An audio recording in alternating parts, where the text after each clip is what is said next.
सम्मानी अवनी जी, जिनके बारे में आए, आज भी आना मुश्किल था। मुझे एआईसीसी की तरफ से निर्देश था कि आज केरल में बहुत बड़ी एआईसीसी की संगोष्ठी है और मुझे जाके वहां बोलना चाहिए। तो मैंने कहा नहीं, अब मैं अवनी को मना नहीं कर सकता। 2 बार चेंज कर चुका हूं डेट, आज मैं जाऊंगा, क्योंकि अदरवाइज वो बेचारी लड़की बहुत डिसअपॉइंट हो जाएगी। और इसीलिए मैं कुछ बातें करूंगा अवनी के बारे में जब मैं आपसे चर्चा करूंगा। सम्माननीय अजय गुप्ता जी बहुत ही बड़े अच्छे वकील हैं। मुझे याद है जब इनकी पिताजी की देहांत हुआ था 1998 में, ये मेरे जूनियर थे, तो ये इनके पिताजी खुद ही बहुत बड़े वकील थे भोपाल के, विजय गुप्ता जी, सब जानते थे उनको। 10 साल 20 साल से बाद के प्रेसिडेंट भी थे भोपाल बार के। तो जब ये शिफ्ट हो गया वापस, तो तमाम हाईकोर्ट जजेस मुझसे कहते थे, विवेक तुमने अजय को जाने क्यों दिया, he had such a bright future in Jabalpur, मगर फैमिली रीजन से वो वापस चले गए भोपाल। खैर वहां भी उन्होंने नाम कमाया। PV Dinesh ji, you are not just a lawyer, इन्होंने जो लाइफ लॉ का जो एक पोर्टल स्टैब्लिश किया है, उसको पूरा देश नहीं पूरा विश्व देखता है। हो सकता है मुझे भी इनको साक्ष्य के लिए बुलाना पड़ेगा। मैंने एक चीफ मिनिस्टर के अगेंस्ट 10 करोड़ का मुकदमा लगाया है झूठ बोलने के लिए, और उसमें मैंने आपके पोर्टल को ही एविडेंस में लाया हूं कि लाइफ लॉ में ये रिपोर्ट हुआ था, और मुख्यमंत्री जी जो बोल रहे हैं वो कोर्ट प्रोसीडिंग्स को डिस्टॉर्ट करके राजनीतिक कारणों से वो गलत परिभाषित कर रहे हैं। इसी तरह दीक्षित जी अगेन बहुत ही रिस्पेक्टेड पर्सन हैं और मेरे को बहुत सम्मान है उनके लिए भी, और सभी उपस्थित। उनका बेटा मेरे साथ कॉलेज में पढ़ता था, अब उनकी भी डेथ हो गई है, और 24 साल सिविल लॉ की कीड़ा माने जाते थे कि वो कोई भी सेक्शन या ऑर्डर 1 सेकंड में निकाल सकते थे। इम्तियाज भी यहाँ के हैं, इम्तियाज नर्मदा के, और मैं अपने आप ही को नर्मदा पुत्र मानता हूं। पूरे जबलपुर से लेकर कुशनहर्दा तक, बीच में नरसिंहपुर, होशंगाबाद, ये पूरा जो नर्मदा बेल्ट है, ये स्वतंत्रता संग्राम में बहुत अग्रणी था। मुझे आज भी याद है, शायद वो भी से यहाँ के थे, प्रोफेसर महेंद्र मिश्रा जी। मैं जब स्कूल में था, रोटरैक्ट क्लब में था, रोटरी में, मैं उनको चीफ गेस्ट बना के अपने क्लब में आता था। वो गांधी जी के सचिव हुआ करते थे, बाद में मेंबर ऑफ पार्लियामेंट थे। मैं ये बताना चाहता हूं कि ये मेरा तो सौभाग्य है कि मैं आज आपके बीच में हूं। ये नगरी ने इस देश को और इस प्रदेश को और इस समाज को बहुत कुछ दिया है, और मैं चाहता हूं कि आगे भी। जहां तक अवनी का सवाल है, मैं आपको बोलूं, मैं इस लड़की से बहुत इंप्रेस हूं। नॉट बिकॉज वो खाली हरीश सालवे की जूनियर थी, हरीश मेरा दोस्त था, और ये छोटी सी लड़की उसके साथ काम करती थी, तो सुप्रीम कोर्ट में रोज मुलाकात होती थी। नॉट बिकॉज वो हार्वर्ड में पढ़ी और ऑक्सफोर्ड में पढ़ी, जो कि बड़ी बात है, इसलिए कि ये लड़की बड़ी संघर्ष थी। जब अवनी मेरे पास आई पिछले साल, तो पिछले साल की बात है, वो कहने लगी, सर मैं राहुल जी के साथ कन्याकुमारी से श्रीनगर वॉक करने वाली हूँ। मैंने तो 2 मिनट सोचा कि ये ऐसे बोल रही है, मगर इस लड़की ने 3000 किलोमीटर 3500 किलोमीटर राहुल जी के साथ यात्रा की, और भारत की जोड़ने की जो एक बहुत बड़ी संरचना थी हम लोग की, उसको एक रूप दिया।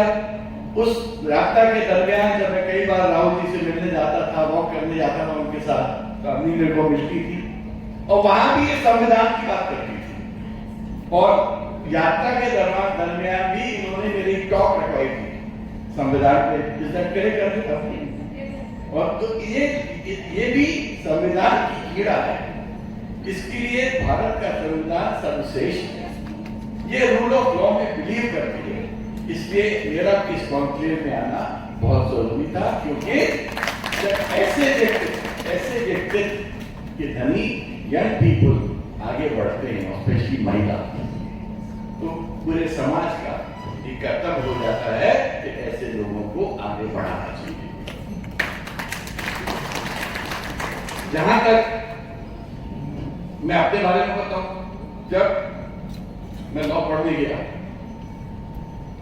और लॉ कॉलेज थर्ड ईयर में था, तो मेरे पिताजी ने मुझे 2 किताबें दी। विवेक, तुमको ये पढ़ना चाहिए। मेरे पिताजी भी हाई कोर्ट के जज थे, बड़े सक्सेसफुल वकील थे, जस्टिस जे.एस. वर्मा से सीनियर होते थे वो एज अ जज इन Madhya Pradesh high court. But उनका अल्पायु में देहांत हो गया था 1978 में, जब मैं लॉ पढ़ता था।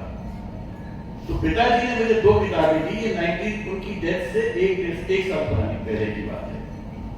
My experiments with truth and discovery of India, मैं दोनों किताब लिखी। आपके हॉस्पिटल रहता था दिल्ली में, पढ़ा मैंने। एक गांधी जी ने लिखी थी और एक नेहरू जी ने लिखी थी। पढ़ने के बाद मैं सोचने लगा, कितने बड़े लोग थे, कितना देश के बारे में सोचते थे। जो उनकी लैंग्वेज, जो उनका थॉट प्रोसेस, मतलब लाजवाब था देश के लिए। मतलब जेल में भी बैठे देश के बारे में सोच रहे हैं, परिवार के बारे में नहीं सोच रहे हैं जी, देश के बारे में सोच रहे हैं। नेहरू जी की वाइफ हमको सबको पता है, बीमार थी, उनको टीबी हुआ था कम में। गांधी जी की फैमिली भी बीमार है, मगर उन्होंने परिवार की चिंता के चक्कर में देश की चिंता छोड़ी नहीं छोड़ी। ये कांग्रेस का इतिहास है, और इस इतिहास से प्रभावित होकर ही मैं कांग्रेस पार्टी में आया था। और मैं चाहता हूं कि ये इतिहास दोहराना चाहिए। हमको कांग्रेस में ऐसे लोगों को प्रोत्साहन देना चाहिए जो नेहरू जी और गांधी जी के पद चिन्हों में चलने को तैयार हैं। देखिए, देश वक्त बदलता है, वक्त के साथ देश भी बदलता है, पर समाज की वैल्यूज नहीं बदलती है। ऑनेस्टी पहले भी अच्छी वैल्यू थी, आज भी अच्छी वैल्यू है। रिस्पेक्ट देना पहले भी वैल्यू थी, आज भी है। आदर से प्रेम से बात करना पहले भी अच्छी वैल्यू थी, आज भी अच्छी वैल्यू है। हम उन वैल्यूज को कैसे भूल सकते हैं? और मैं स्पेशली यंग एडवोकेट्स को बोलना चाहूंगा, आप लोग ने तो जिंदगी काटी कि अपने वैल्यूज से देश को बदलो, आप अपने वैल्यूज से समाज में परिवर्तन लाओ।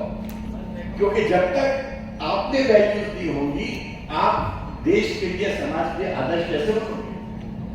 आपको दिखाना पड़ेगा कि आप एज ए लॉयर, आप समाज से उठ के सामाजिक कल्याण की बारे में सोचते हो।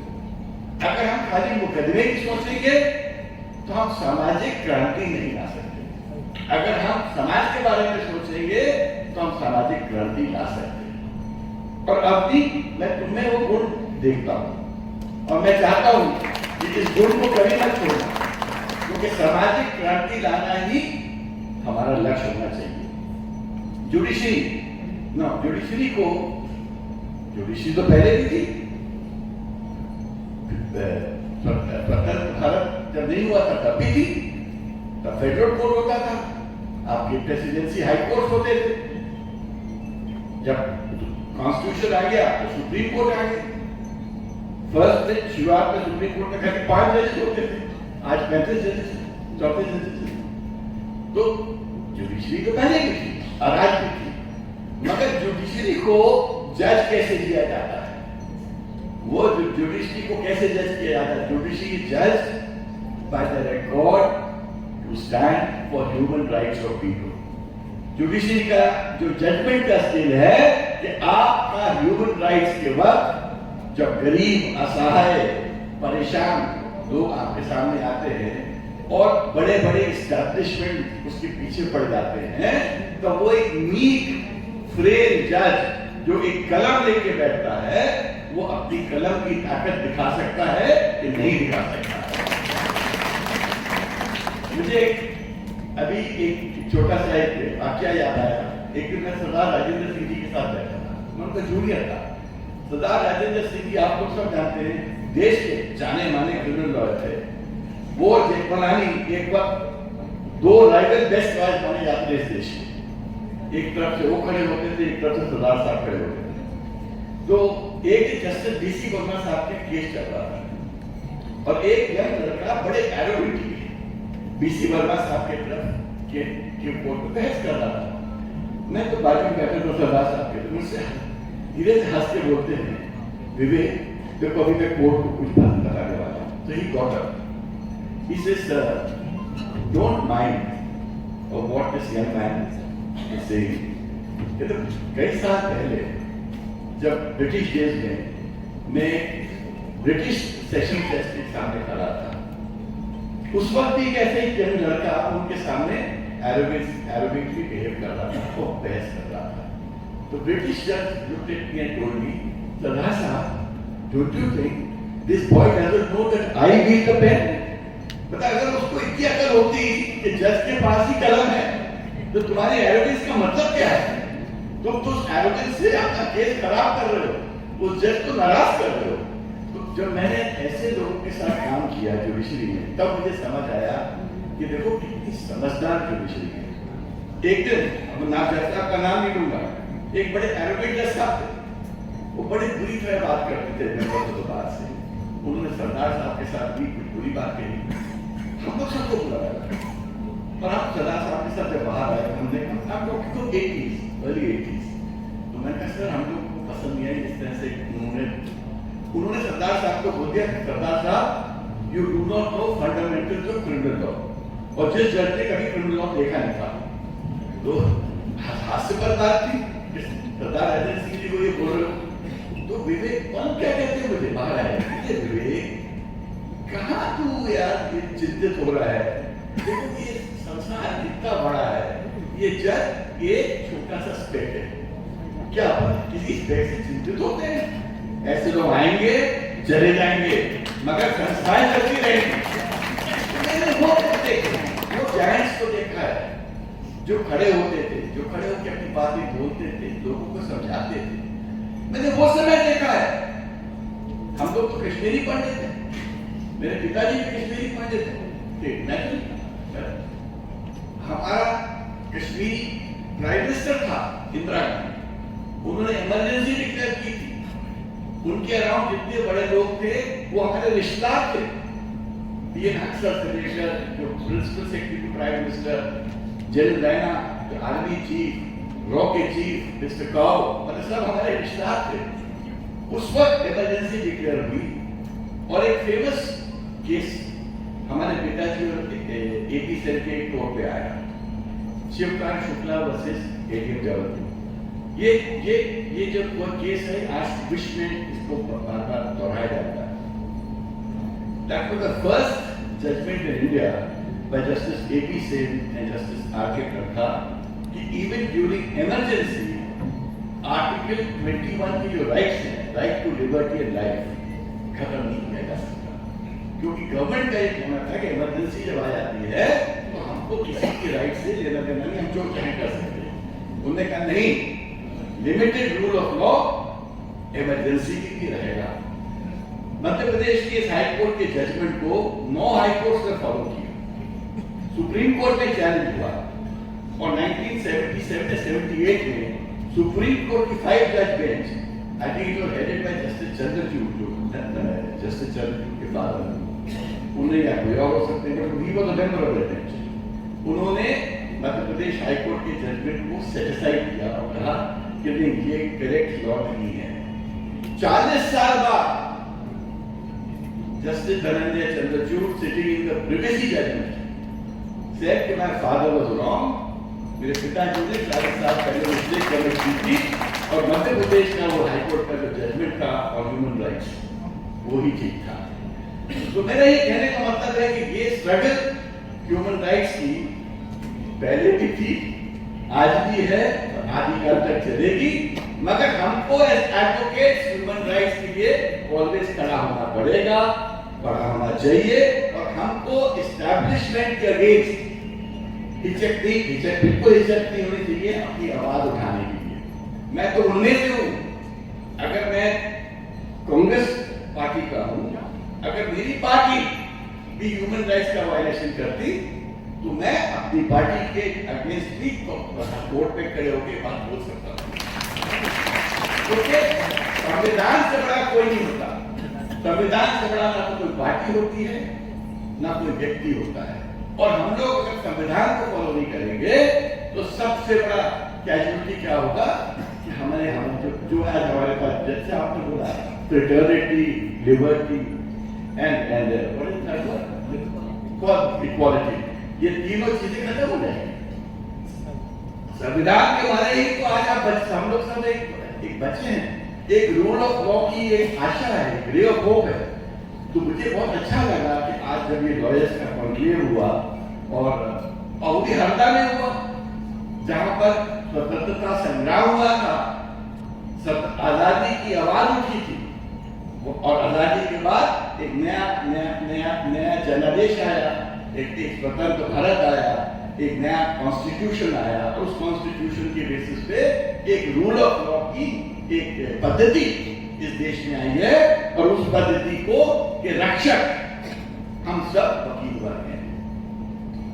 बाकी लाएंगी जाएंगी, लीगल आएंगे जाएंगे, मगर संविधान और रूल ऑफ लॉ ऑलवेज रहेगा।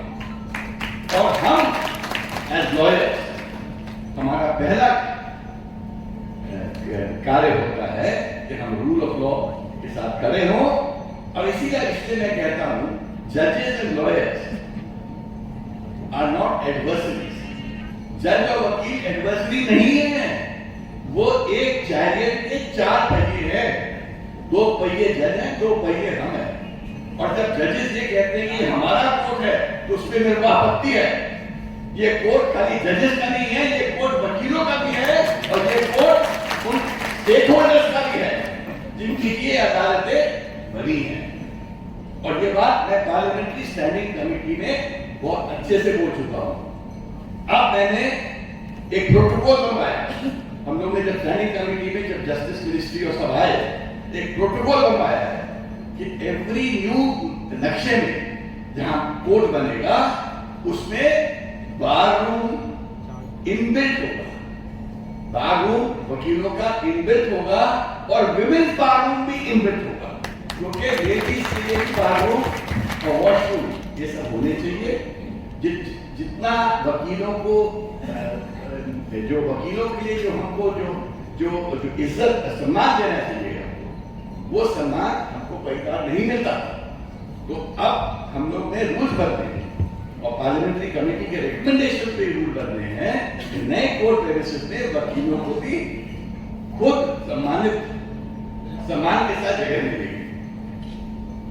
19 अगस्त को हम एक बहुत बड़ा लीगल कॉन्क्लेव करने जा रहे हैं, कमलनाथ जी रहेंगे। और आपको पता है इस वर्ग के लिए मैं तो कभी संतोष कर नहीं सकता जब तक जो मेरे माइंड में है इस वर्ग के लिए जो चीज होनी चाहिए वो उसके मैं उनको पाना। तो मैं बहुत अभी आप डिक्लेयर नहीं करना चाहता हूं। हम तो बड़ी बड़ी बातें वकील वर्ग के लिए उनके सामने खुद रखने वाले हैं। वैसे उन्होंने कमलनाथ जी से बात कर ली है और उन्होंने उनसे कह दिया कि आप प्लीज हाँ कहिएगा, और उन्होंने कहा विवेक जैसा तुम कहोगे हम हाँ कहेंगे। और हम लोग उस दिन अपने मैनिफेस्टो में वकीलों के पक्ष में ऐसी बातें हम लोग डालने वाले हैं जिसकी किसी को कल्पना नहीं हो सकती। क्योंकि चाहे वो यंग वकील हो, चाहे वो महिला वकील हो, चाहे वो बार एसोसिएशन हो, सबको सपोर्ट की जरूरत है। स्टेट सपोर्ट सबके लिए, ओल्ड वकीलों को जरूरत है, हेल्थ की जरूरत है। इश्यूज पे भी बहुत सारे इश्यूज हैं जो हम लोग टैकल करना चाहते हैं। तो ये मैं इसलिए बोल रहा हूँ कि इस वर्ग को जब तक हम प्रोटेक्ट नहीं करेंगे, इसको एम्पावर नहीं करेंगे, तो ये हमारे लिए हमारे खड़ा कैसे होगा। कोई भी आर्मी अगर वीक आर्मी होती है ना, बीमार आर्मी लड़ाई भी लड़ पाती है। आर्मी को अगर लड़ाई लड़ना है तो आर्मी को भी हमको प्रोटेक्ट करना, अच्छे से रखना पड़ता है। तो ये हमारे देश की आर्मी है वकील वर्ग, ये हमारे कॉन्स्टिट्यूशन की आर्मी है, और इस कॉन्स्टिट्यूशन की आर्मी को प्रोटेक्ट करके रखना, अच्छे हेल्थ पर रखना भी समाज और सरकार का दायित्व होता है। मुझे बहुत अच्छा लगा यहाँ आके, और मैं तो ये भी कहूंगा कि हमारा हाईकोर्ट ने खाली शिवकांत शुक्ला जैसा केस नहीं डिसाइड किया। हमारा हाईकोर्ट उस हाईकोर्ट के लिए है जिसने राष्ट्रपति शासन का नोटिफिकेशन भी पॉइंट किया था। आज अगर आप सोचो कि ऐसी चीजें हो सकती हैं तो शायद आपको लगेगा ये कल्पनीय है। आज के दिन ये ऐसे भी जज होते थे जो इमरजेंसी के अगेंस्ट बोल सकते थे, जो राष्ट्रपति शासन को क्वेश्चन कर सकते थे, थे ऐसे जजेस थे, और वो लोग अपना कदम की ताकत जानते थे, और सरकार की ताकत से कदम की ताकत बड़ी होनी चाहिए। मुझे यहाँ आके बहुत अच्छा लगा, और मैं ये बोलना चाहूंगा कि मैंने अभी जी से पूछा, मैंने कहा भैया आपके बार एसोसिएशन में तो मैं पैसा कुछ देना चाहता हूँ। उन्होंने बताया कि सर लाइब्रेरी के लिए कुछ दे दीजिए, बाथरूम रेनोवेशन के लिए दे दीजिए, लेडीज बाथरूम के लिए दे दीजिए, वॉशरूम, सोलर पैनल, डेट शेड। तो मैंने कहा ठीक है, आप 10 लाख रुपए मेरे से ले सकते हो। मैंने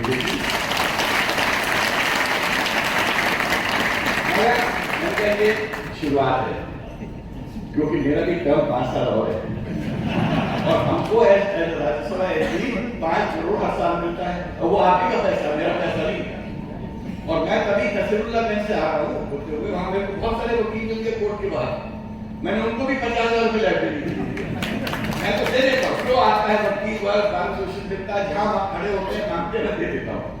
तो मैं तो चाहता हूँ कि ये वर्ग को हम जितना एम्पावर कर सकें हमको करना चाहिए। तो यही वर्ग हमारा रक्षक है, संरक्षक है, इस देश को बचा सकता है। और तभी जब अभी रिसेंटली स्ट्राइक हो गई और पूरे मध्य प्रदेश स्ट्राइक में था, मैं चिंतित हो गया। चिंतित इसलिए हुआ कि मुझे लगा कि अभी स्ट्राइक बिगड़ने वाला है, बिकॉज अब लोग थोड़े वायलेंट हो रहे थे, और जो हाईकोर्ट ने 24,000 कंटेम्प्ट नोटिस निकाल दिए वकीलों के नीचे। तो मैंने एक अपील और वकील वर्ग से कहा कि प्लीज सस्पेंड योर स्ट्राइक, और कल आओ अपन सुप्रीम कोर्ट के साथ बैठ के इस पे चर्चा करेंगे। मैं वकीलों को थैंक करना चाहता हूँ इस प्रदेश के 1,35,00,000 वकील हैं रजिस्टर्ड। उन्होंने मेरे एक ट्वीट जो मैंने अपील में डाली थी, जो ट्वीट में डाली थी कि बेसिस पे 3 घंटे के अंदर अपना पूरा स्ट्राइक सस्पेंड किया। अगले दिन 25 मेंबर डेलीगेशन दिल्ली आया, मैं उनको सुप्रीम कोर्ट में सीनियर जजेस से मैंने उनकी बातचीत कराई, और आज खुशी की बात है कि सब इश्यू सॉल्व हो चुके हैं और सब अच्छा है। तो उस दिन भी मैंने बोला था सुप्रीम कोर्ट को कि साहब वकील और जज एक चैलेंज के 4 पहिए हैं, हम आपस में लड़ेंगे तो मजा कौन देगा? तीसरा। आपका कोर्ट बंद हो जाता है तो होता क्या है, एग्जीक्यूटिव को फ्रीडम मिलती है, जो बेल एप्लीकेशन से डिसाइड नहीं हो रही है, लोगों को स्टे नहीं मिल रहा है, वो तो चाहते हैं कि हम ऑलवेज स्ट्राइक पे रहे, इससे उनपे अंकुश खत्म हो जाए। तो मेरा यही कहना है कि देखिए हम एक बहुत रिस्पॉन्सिबल प्रोफेशन के लोग हैं, हम इस देश के रक्षक हैं, हम इस कॉन्स्टिट्यूशन के भी संरक्षक हैं। हम सबको देश के लिए आज और कॉन्स्टिट्यूशन के प्रति एक अच्छी सोच रखनी चाहिए। और आपने जो आज देश की बात की है, इससे बहुत इम्प्रेस्ड हूँ कि we all should take a pledge to stay with our constitution, to respect our constitution, to abide by our constitution. अभी I am so grateful कि आपने ये सब अच्छी सोच जो आप लाई हैं, इसके लिए मैं आपको धन्यवाद देता हूँ। और मैं चाहूँगा कि आगे भी इस प्रकार की और कॉन्क्लेव हो, इस प्रकार की और बातें हों। और एक आपने उसके आगे रिप्रेजेंटेशन की बात की है, एडवोकेट प्रोटेक्शन एक्ट, मैं आपका रिप्रेजेंटेशन दे दूंगा, मगर मान के चलिए 19 तारीख को ये मेरा पॉइंट नंबर 1 है।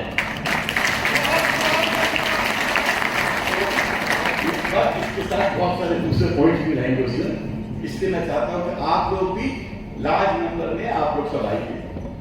और अध्यक्ष जी हमारे साथ बैठे हैं, मैं तो इनसे रिक्वेस्ट करूंगा ये भी आए, अपने सब बार मेंबर्स को लेके आए और हम लोगों का हौसला बढ़ाए, क्योंकि हम चाहते हैं कि हर बार 53 पास रिप्रेजेंटेशन को होना चाहिए और एक नई ऊर्जा के साथ ये प्रोफेशन आगे बढ़े। और हम जूनियर लॉयर्स और विमेन लॉयर्स को स्पेशली मैं चाहता हूँ कि हम लोग को इनकरेज करें और आगे times to come I want to see these junior lawyers getting good positions, the women lawyers getting good positions, and I assure you, जब भी मुझे मौका मिलेगा मैं जूनियर लॉयर और विमेन लॉयर्स को आगे बढ़ाने का पूरा कोशिश करूँगा। थैंक यू, जय हिंद।